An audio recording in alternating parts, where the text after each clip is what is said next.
IBIT stock tomorrow, Tuesday. Is it a buy or not? Let's see what is iShares Bitcoin Trust stock going next.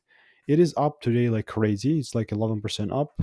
I mean, okay, I love to see it. Like, we don't have that much data, only like originating from January 11th. So let's see what we have. Like, this is my approach. This is like the way that I was gonna approach this.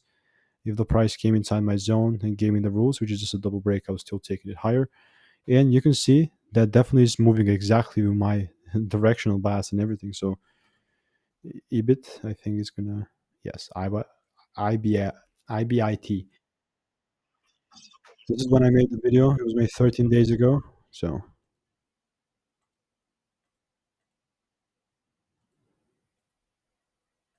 you see what my approach was, right? If the price came, I was expecting the price to come down, give me the rules to me, take it higher.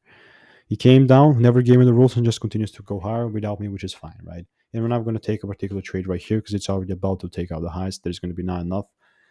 There's not going to be a great play for RR standpoint of view. So check out the first link in the description for a lot more value, and I'll see you in the next video.